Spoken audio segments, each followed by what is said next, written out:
Zoti është i mirë. Aleluja. Le të kalojmë në lutje. Të mbështetemi sot tek fryma e Perëndis.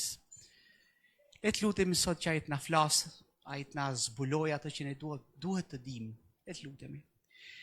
O Atë, ne varemi plotësisht nga fryma jote, e shenjtë mësuesi i madh, për të na shtjelluar, shpjeguar fjalët e Jezusit. Ne kemi nevojë për ndriçimin dhe zbulesën e frymës sot. Dhe ndërkohë që fryma punon, me anë fjalës tënde, na hap sytë e kuptimit për të parë, për të dalluar.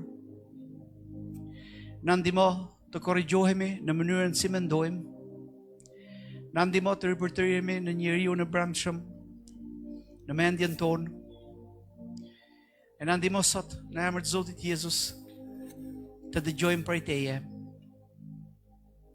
Ne kemi nevojë për Ty, ne kemi nevojë për gjërat e Tua. Dhe ne jemi mirënjohës për çdo gjë që Ti bën në ne. Marrim pak kohë, lutuni. Marrim pak kohë sot.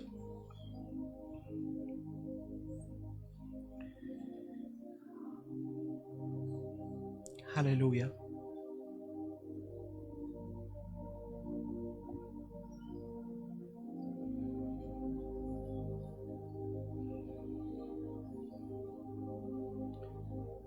Halleluja. Lavdi Zotit. Lavdi Zotit. Zoti Jezus mund t'ju ndihmojë ju për te edhe predikuesit. Kështu që merrni pak kohë sot. Varuni tek ai sot. Vendosi pritjet tuaja tek ai. Jam i bindur që fryma e Zotit do bëjë diçka në zemrën tënde. Fryma e Zotit do ju freskojë sot. Ai është duke vepruar.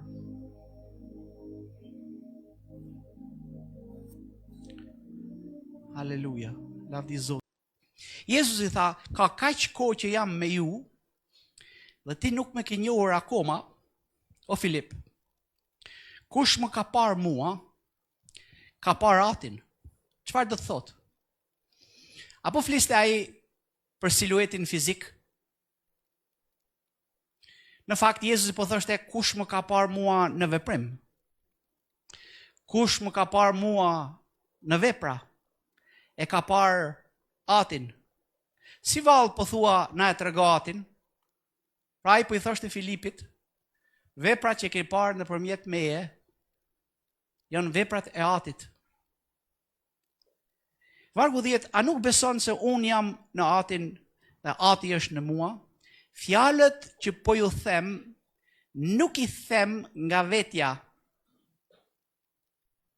1. Ati që qëndron në mua është ai që i bën veprat. 2. Pra Jezus i tha, fjalët që unë them janë të Atit, veprat që unë bëj janë të Atit. Çdo mësim, çdo predikim, çdo vepër shërimi dhe çlirimi, Jezusi ja atriboi Atit brenda tij. Tani Jezusi nuk po përpiqej të dukej i përulur. Por Jezusi po tregonte që çdo gjë që ai mësonte, çdo gjë që predikonte dhe çdo vepër që bënte janë të Atit. Jezusi nuk mori asnjë merit personale për asnjë prej veprave që bëri. Ati që qëndronte në të i bënte veprat. Në fakt, ndryshe nga opinioni popullor në kishat ungjillore në mbar botën, Jezusi nuk bëri asnjë vepër nga vetja e tij. Megjithse ishte Perëndi, ai nuk funksionoi si Perëndi. Nuk mori merit personale asnjë prej shërimeve, asnjë prej çlirimeve. Megjithse Gjoni thot, po ti kishim shkruar faqet e librit, faqet e këtyre shkrimeve ndodhive do mbulonin botën. Megjithatë, Jezusi nuk tha asnjëherë unë i bëra. Kishat ungjillore në mbar botën ja atribojnë Jezusit mrekullitë. Jezusi nuk ja atriboi Jezusit mrekullit. Jezusi tha ati që është në mua i bën mrekullit. Ai nuk funksionoi si Perëndi, funksionoi si një njeri i vajosur nga Perëndia. Shikoni çfarë thot vargu 11. Më besoni se unë jam në Atin dhe Ati është në mua, në mos më besoni për shkak të vetë veprave. Vetë veprat që Jezusi bëri ishin dëshmi e gjallë që Ati ishte në Jezusin. Dhe Jezusi funksionoi si një njeri i vajosur nga Perëndia. Shkoni tek Gjoni kapitulli 3 vargu kapitulli 5 vargu 30. Gjoni kapitulli 5 vargu 30.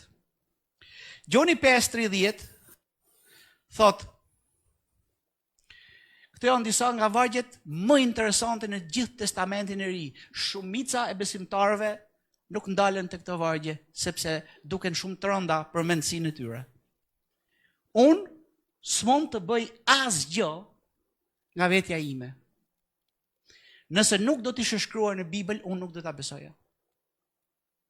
Lexojeni edhe një herë. Ju mund të shkruani të dëshkrimet e vjetra. Ju mund të shkruani për kthime të ndryshme. Në fakt, kjo është ajo çfarë Jezusi tha. Unë s'mund të bëj asgjë. Ai nuk tha një pjesë. Ai nuk tha mund të bëj vetëm 10%, ai tha asgjë.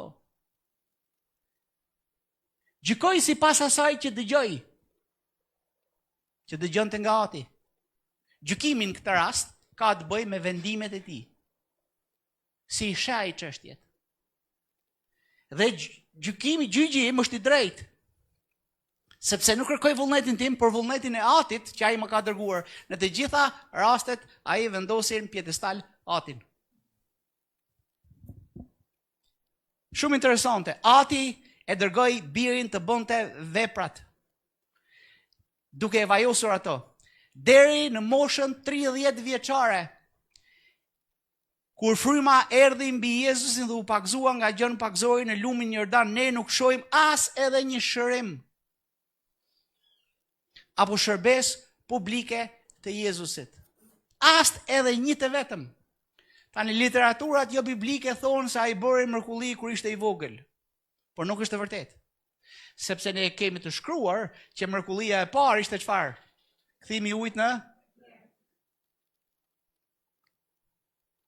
Pra nuk deri në moshën 30 vjeçare, ai ishte po aq biri i Perëndis kur ishte 20 vjeç, sa ishte 25 vjeç.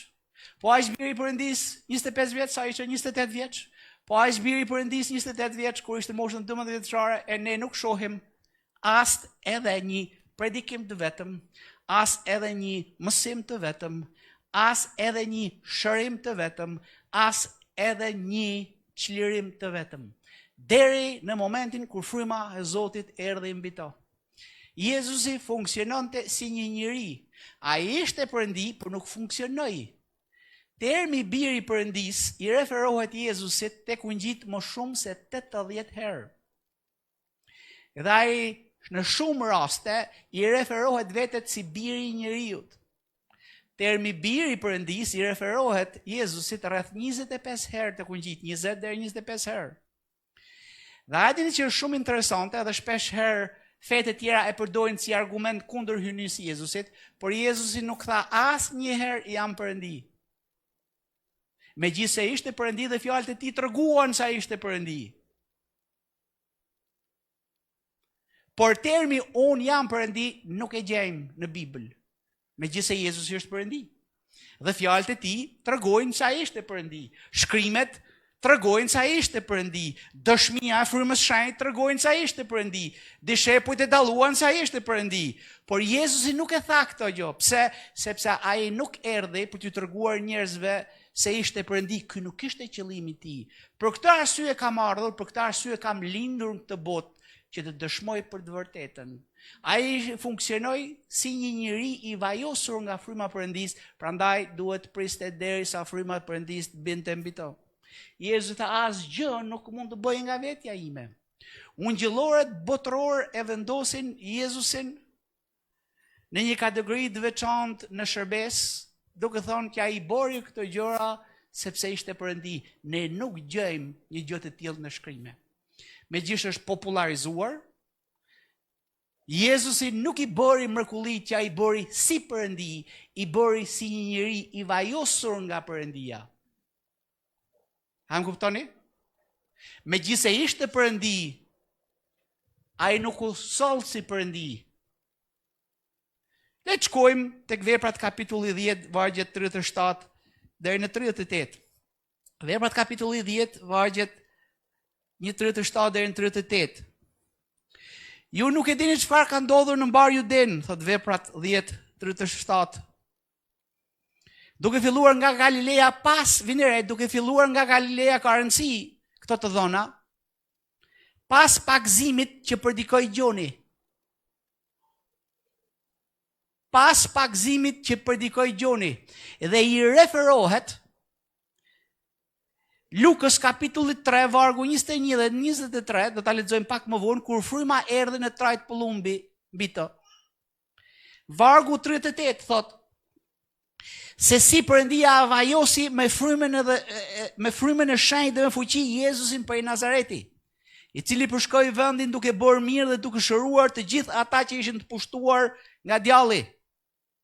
Sepse Perëndia ishte me të, ky është faktori. Tani dëgjoni vëmendje. Si Perëndi nuk ka nevojë të vajoset, se kush mund ta vajos dhe kush mund ta vajos Perëndin. Perëndia nuk ka nevojë të vajoset. Sepse vajosja është fuqia e Perëndis për të kryer gjëra që njeriu nuk i bën dot, apo jo. Perëndia nuk ka nevojë të vajoset. Ai nuk u vajos si Perëndi.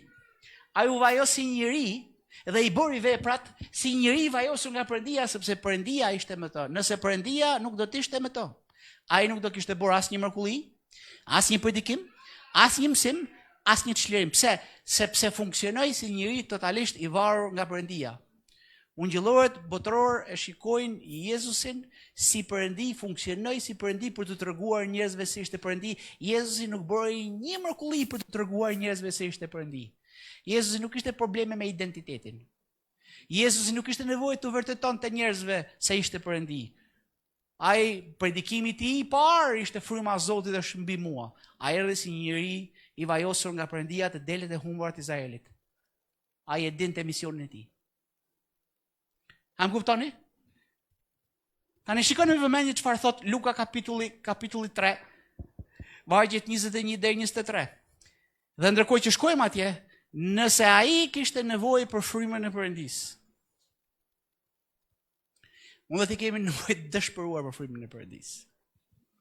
Në fakt, ai ishte modeli jonë se si ne do të funksionojmë në kohën e Testamentit të Ri. Jezusi, dëgjoni vëmendje, a e dini që ne veprat dhe mrekullitë në shërimet në Bibël ne atribojmë Jezusit kurse Jezusi atriboi Atit?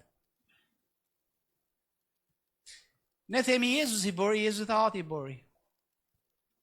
Patjetër nëpërmjet Jezusit. Dhe nga ky kontekst është i pranueshëm, por ka arsye pse janë shkruar këto gjëra në Bibël. Jezusi nuk shkoi rreth rrotull duke bërë debate teologjike për të bindur njerëzit që ai është Zot. Asnjëherë. Shkrimet e tregonin që ai është Zot.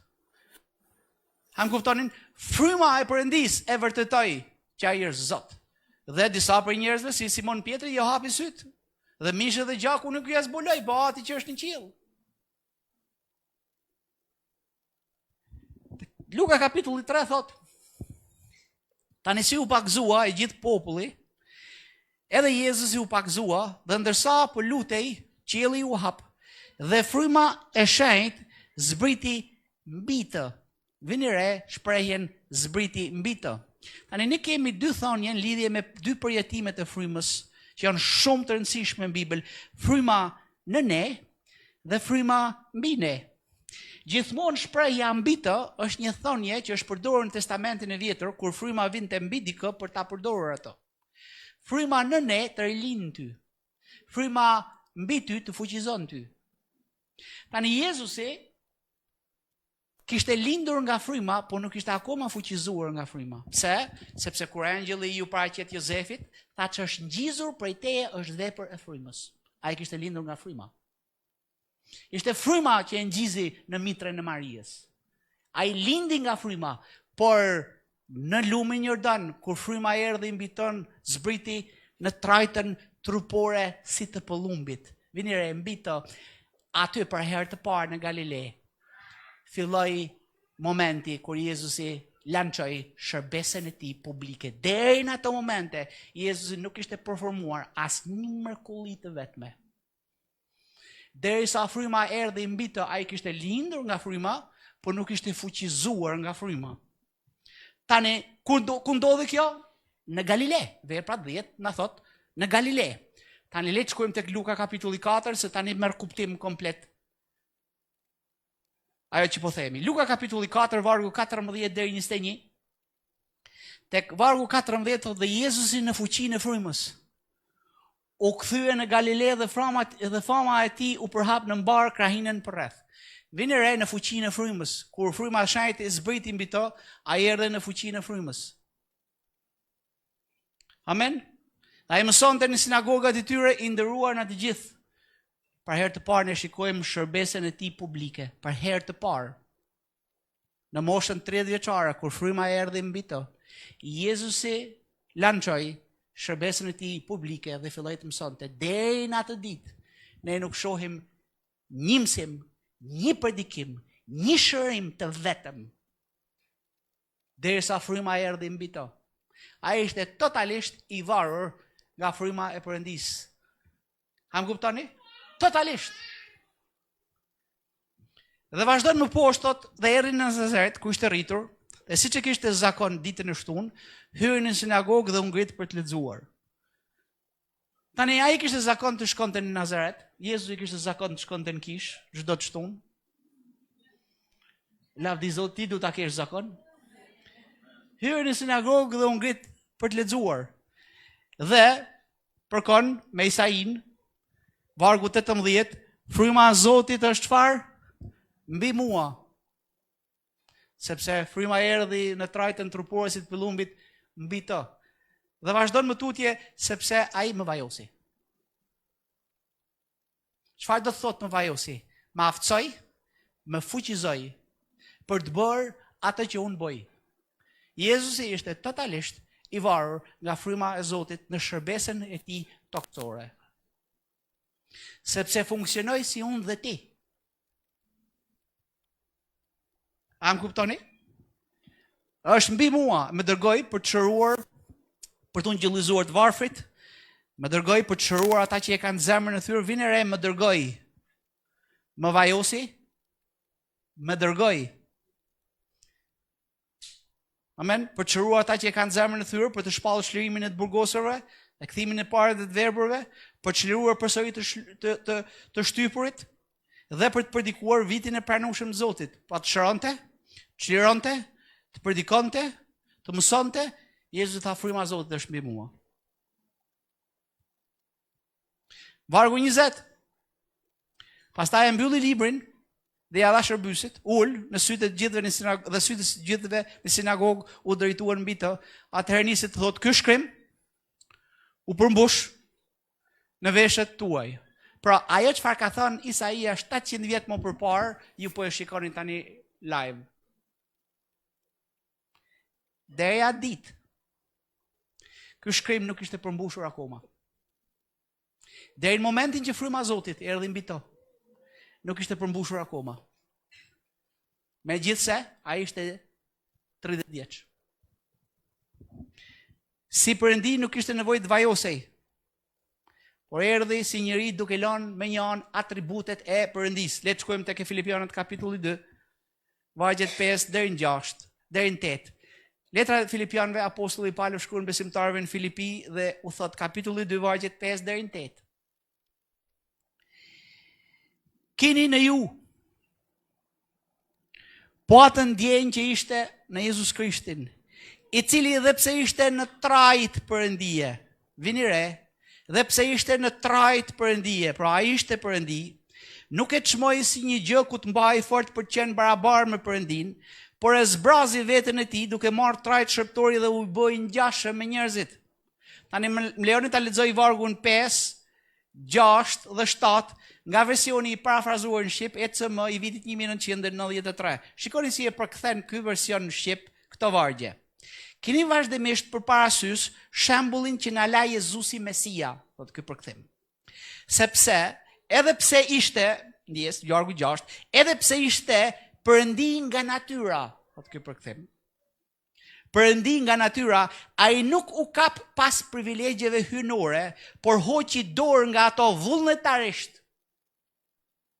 Dhe më thonë, vullnetarisht ai hoqi dorë në atributet e Perëndis, si gjithnjohja, gjithdia. Kur erdhi në tokë u bë si unë dhe ti, megjithse ishte perëndi nga natyra, nuk funksionoi.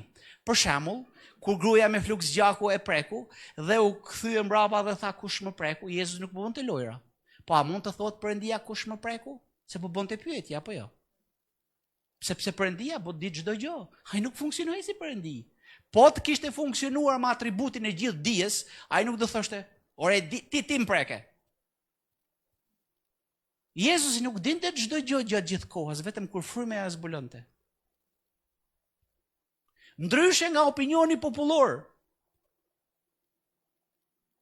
që Jezusi dinte çdo gjë që është rreth rrotull. Për shembull, ai u habit me besimin e centurionit. O manit, thot një përkthim tjetër, a ka në gjë që e manit Perëndin, a manitet Perëndia? Jezusi tha askush nuk e di ditën e orën kur biri i Perëndis do kthehet. As edhe çkush? Biri? Jezusi, a tha Jezusi nuk e di biri? A kishte, nëse do të ishte Perëndia, ai do kishte thënë unë e di gjitha. Po ai nuk funksionoi si Perëndi, ai funksionoi si njeri. Në përgjithësi, krishterimi e shikon Jezusin ardhin e tij në tokë si Perëndia, dhe kjo është sakt, ai është Perëndia, por dhe funksionoi si Perëndia, absolutisht jo. Ai funksionoi si njeri i vajosur nga Perëndia dhe nuk funksionoi si Perëndi, megjithëse ishte Perëndi. Ishte Perëndi në natyrë, por në funksion. Ai funksionoi si njeri i vajosur me frymën e shenjtë. Si unë dhe ti. Si unë dhe ti. Si unë dhe ti. Ta ne dëgjoni me vëmendje, sepse ai u tha diçka ndjekësve të tij, që është shumë interesante. Le të shkojmë tek Ungjilli Gjoni kapitulli 14.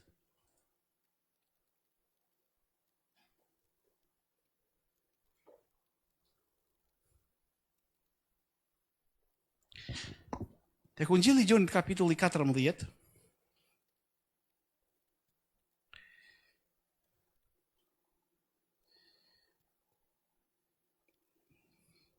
Vargjet 16 dhe 17. Unë do t'i lutem Atit dhe ai do t'i jap një ngushëllues tjetër, u tha dishepujve të tij. Është shumë interesante. Jezusi po bëi gati të largohej. Dhe ai u kishte dhënë udhëzime dishepujve të tij, kishte mësuar. Dhe vargu 16 thotë unë do t'i lutem Atit dhe ai do t'ju jap një ngushëllues tjetër që do të qëndrojë përgjithmonë me ju. Jezusi do largohej, por në momentin që ai të shkonte lart, fryma e Zotit do vinte poshtë. Shumë interesante fjala tjetër, sepse në greqishten e vjetër të Dhjetës së Re përdoren dy fjalë kryesore që përkthehen tjetër. Njëra është allos, që do të thotë tjetër i të njëjtit lloj, një tjetër i të ngjashëm me të parin, kurse fjala e dytë është heteros, që do të thotë tjetër i një lloji tjetër, diçka ndryshe në natyrë ose në kategori. Dhe fjala e përdorur këtu tjetër është allos, një i të njëjtit lloj.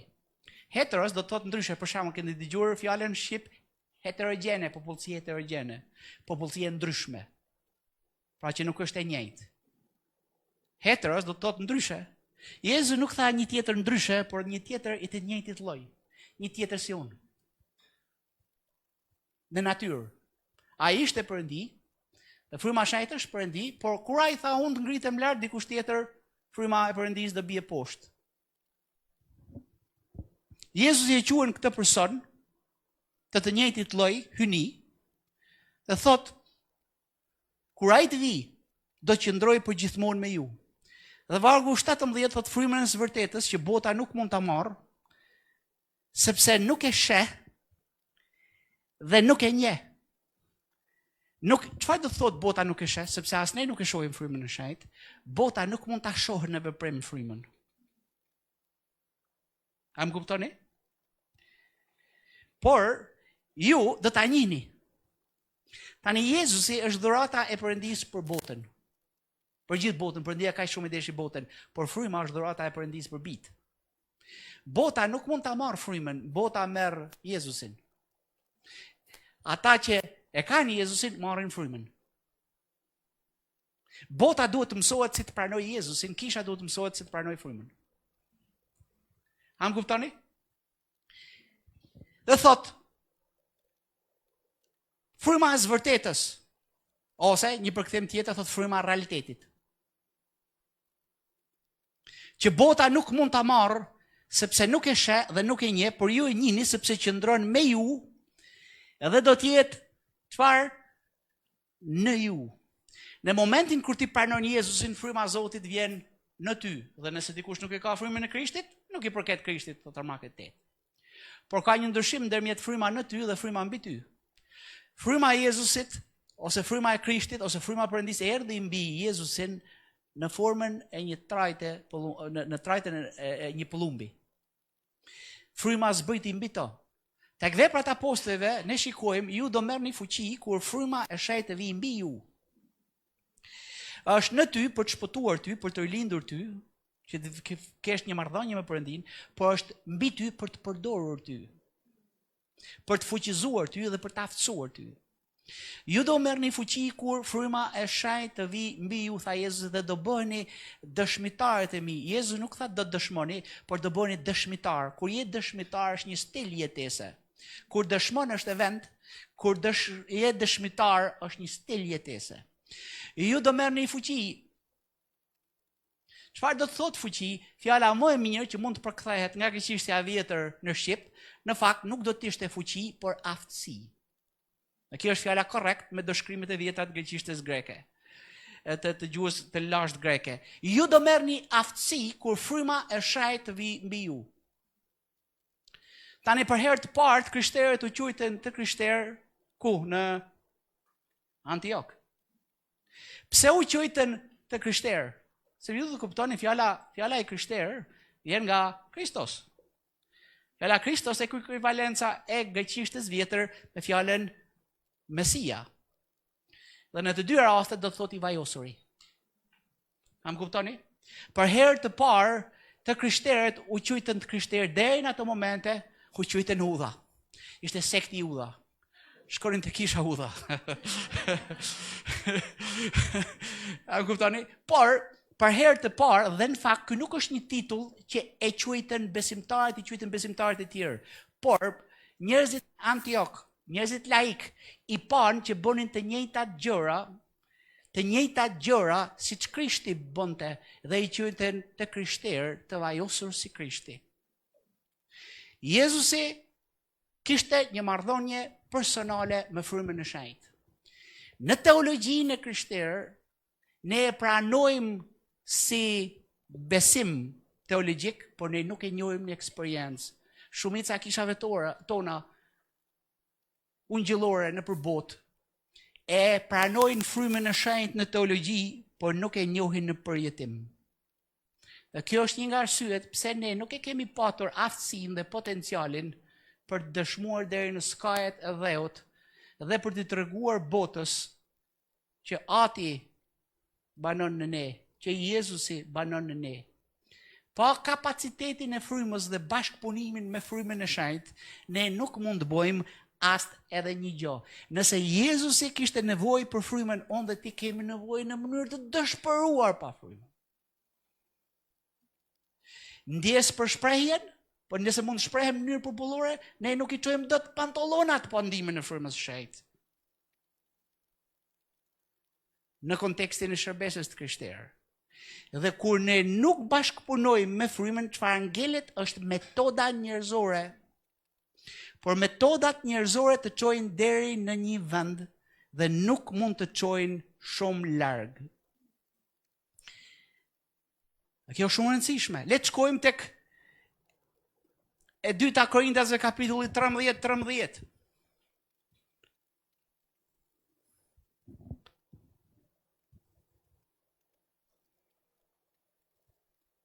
E 2 Korintasve kapitulli 13. Hiri i Zotit Jezus Krisht, dashuria e Perëndis, vini re, dhe bashkësia e frymës shenjtë qofshin me ju të gjithë.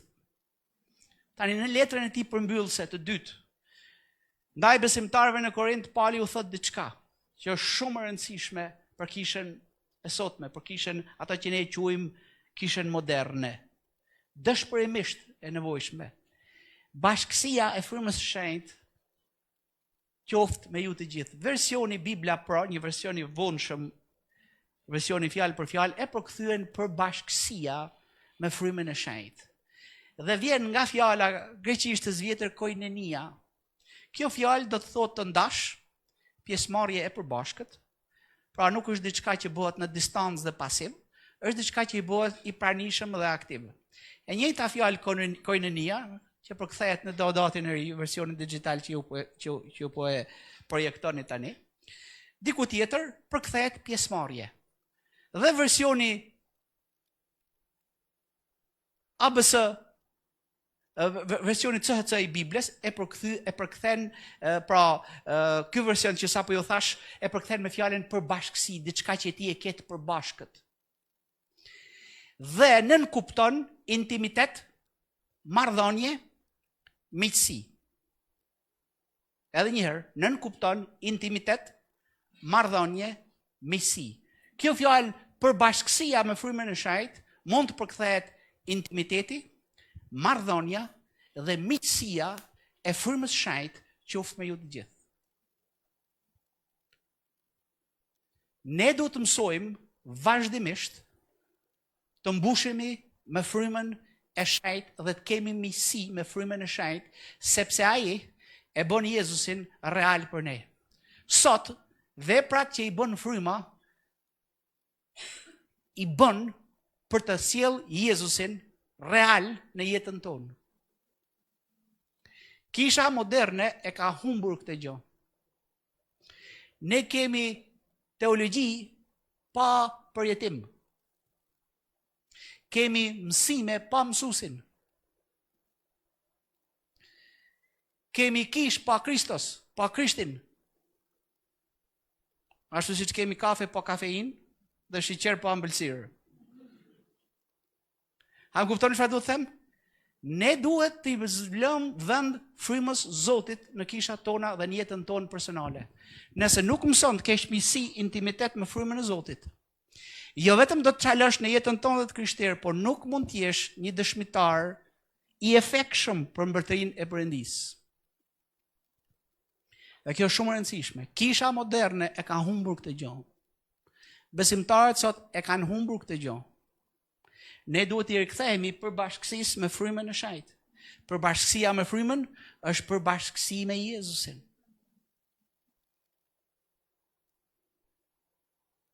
Përbashkësia me frymën është përbashkësi me Jezusin. Dhe kjo është shumë e rëndësishme. Kjo është shumë e rëndësishme. Tani, leoni ta sjell në konkluzion këtë gjë që po ju thash. Që sa po ju thash. Unë besoj që ka ardhur koha që trupi i Krishtit mbar botror të mësoj gjërat e frymës. Të mësoj të bashkëveproj me frymën, të udhëheqet nga fryma, edhe të ketë varësi totale nga fryma e Zotit, nëse duam, jo vetëm ta jetojmë jetën krishterë, po të kemi influencë tek bota tjetër jashtë. Jezusi ishte totalisht i varur nga fryma e shenjtë. E kjo është një nga arsyet pse ne kemi, kur them si kish, nuk jam duke thënë si kish lokale, po si kish universale. E kemi humbur prekjen e Zotit dhe fuqinë e Perëndisë në jetën tonë. Sepse kemi më besim tek metodat tona, të mbledhjet tona, të studimet tona. Dhe nuk janë asgjë gabim që ne të mbledhemi, nuk është asnjë gabim që ne të përdorim metoda të urta, por ne nuk mund të bëjmë asgjë pa ndihmën e frymës së Zotit në jetën tonë. A më kuptoni? Më të tregoj një dëshmi personale. Halla ime ka shkuar në qiell tani sepse ka pranuar Jezusin, po një ditë isha ulur në shtëpinë e saj. Ajo po shikonte një telenovel, po shikoja edhe një telenovel bashkë me to. Ndërkohë që ajo shikonte telenovelën me Çak Gyzel, unë po mendoja si mundem kësaj domethënë t'ja shpjegoj ungjillin. Më kupton? Po shikoja po nuk po shikoja. Si t'ja nis? E di që po t'i thoja hallës domethënë shiko ne në kishën tonë bëjmë, kupton ai don përgjigje dhe? Nuk kupton? Si t'ja nis? Me gjithë zemrën time desha që si t'ja nis? Shikova thaja në zemrën time dhe fryma e Zotit tha pyete për veshkat. I thash hall. Shikoj tha, ke probleme me veshkat i thash. Shikoj një si t'isha UFO. Po ti tha nga e di. I thash hall, unë do lutem për ty. Fuqia e Zotit do t'i shëroj veshkat. Dhe ai dini që ajo pranoi Jezusin. Tani me gjithë teologjinë time dhe vitet e mia të eksperiencës. Dhe me tërci e vërci. Ai nuk do kisha ardhur tek Zoti. A më kuptoni? Po ju do kuptoni diçka. Fryma e Zotit prandaj quhet fryma e Zotit. Ai. A më kuptoni? Sepse ai mund të bëj në një kohë të shkurtër diçka që ti nuk e ke bërë kurrë gjatë gjithë jetës tënde. Dhe fryma e Zotit është më shumë i neglizhuar se sa i mohuar në përkishat tona ungjillore. Sepse ne nuk i kushtojmë vëmendje, sepse ne nuk i japim shoqëri. Dhe e vetmja mënyrë se si, sepse ai ka ardhur ta shfaqë Jezusin. Fryma e Zotit nuk ka ardhur të lartësoj frymën e Zotit. Fryma e Zotit ka ardhur të lartësoj Jezusin. Dhe në bashkëpunim me to. Por ti duhet të mësosh të kesh intimitet, marrëdhënie dhe shoqëri me frymën e Zotit. Kur ti ta bësh këtë gjë, e mbi natyrshmja do bëhet normale. E kjo është një nga arsyet pse e mbi natyrshmja është shuajtur në mesin tonë. Dhe kur them në mesin tonë, jam duke thonë në kishat ungjillore botërore. Është sepse ne kemi më shumë besim në metodat tona. Më shumë besim tek potenciali njerëzor që ne kemi. Dhe ne nuk dim ta përfshijmë frymën e Zotit në agjendat tona të përditshme dhe në shërbesat tona. Më kuptoni? Kjo është një nga arsyet pse dhuntit e frymës për shumë kisha janë diçka e skaluarës. Disa prej tyre nga që nuk e përjetojnë i mohojnë edhe në teologji. Dhe mbi natyrshmja është bërë diçka e skaluarës, sepse ne nuk dim si t'i lëm vend Zotit në jetën tonë. Si t'i lëm vend frymës në jetën tonë. Ju lexoni veprat e apostujve. Fryma foli, fryma tha, të shtyr nga fryma. Ju duk mirë, na u duk mirë ne dhe frymës shenjtë. Vini re, lexoni veprat e apostujve dhe shikoni rolin e veçantë që fryma e Zotit kishte në kishën e hershme. Dhe me drejtimin e frymës së shenjtë, brenda 300 viteve të historisë së parë të kishës, e gjithë bota e njohur e asaj kohe u ungjillizua dhe si mjet transporti përdornin kurrizin e kalit. Me gjithë teknologjinë që ne kemi sot, statistikat e krishterë thonë që ka 3 miliard njerëz që nuk kanë dëgjuar kurrë për ungjillin. Dhe nëse duam ta mbyllim kapitullin e kësaj epoke në cilën po jetojmë, sepse unë besoj që ne mund ta përshpejtojmë marrjen e Jezusit, sepse Jezusi tha që ungjilli mbretërisë do predikohet çdo kombi. Dhe pastaj fundi do vi. Ne do na duhet të bashkëpunojmë, por jo vetëm në shërbes, por në përjetimet tona personale. Më kuptoni? dhe atëherë do përjetojmë një gjallërim të vërtet frymëror. Ne na duhet të bashkëpunojmë me frymën e Perëndisë në jetën tonë. Le të qëndrojmë në qendrim lutje. Haleluja.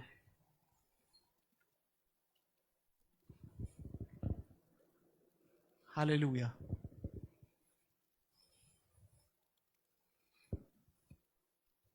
Haleluja, lavdis Zotit. Haleluja, lavdis Zotit.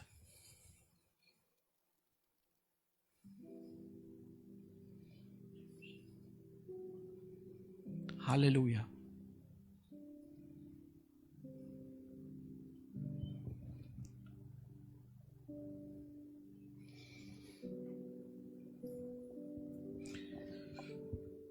Unë kam qenë duke lutur për një derdhje të frymës në kombin tonë. Dhe fryma nuk ka nevojë të vi, ai është këtu. Ai u bë rezident i planetit Tokë 2000 vjet më përpara. Ditën e Pentekostit, ditën e rrëshajeve. Ai ndodhet në mesin tonë, por ne duhet i kushtojmë vëmendje. Ne duhet të mësojmë ta njohim. Ne duhet të mësojmë që të kemi shoqëri me to, përbashkësi me to, intimitet dhe miqësi me to. Ne duhet të kushtojmë vëmendje në shtytjet e tij. Kur ai ta heq vëmendjen, ai do të drejtojë tek Jezusi, ai do të drejtojë në rrugën e duhur, ai do të drejtojë në shërbesën e duhur, ai do të drejtojë në gjërat e jetës, në partneri i duhur, tek puna e duhur. Ti duhet të krijosh vartësi në jetën tënde. Ndaj frymës së shenjtë. Kjo është fjala e Zotit për disa prej jush. Vartësi ndaj frymës së shenjtë. Ti nuk lëviz nëse ai nuk të shtyn. Nëse ai nuk të jep paqen dhe nuk të jep prehjen për ta bërë atë gjë. Ti nuk lëviz nëse ai nuk drejton. Ti ndalon kur ai të thotë ndalosh. Ti ecën kur ai thotë ecësh. Ti vrapon kur ai thotë vrapo. Fryma e Zotit, që është fryma e lirisë, do të drejtoj ty në liri, do të drejtoj ty në begati, e do të drejtoj ty në sukses një jetë. Por ti të duhet të bashkëpunosh me to. Do të duhet të bashkëpunosh me to. Do të duhet të bashkëpunosh me to. Do të duhet të bashkëpunosh me to. Është një kohë që gjenerata e vjetër e njerëzve qafë fort dhe kokë fort, që i kanë rezistuar frymës së shenjtë, ashtu siç tha Stefani. Po mpaket dhe po shuhet. Po një gjeneratë e re e njerëzve që janë tetur për frymën e Zotit, që nuk duan ta dinë çfarë bota thot apo establishmenti i kishës thot. Po është i jetur dhe i uritur për gjërat e Zotit dhe do të ketë një marrëdhënie personale me frymën e Perëndisë.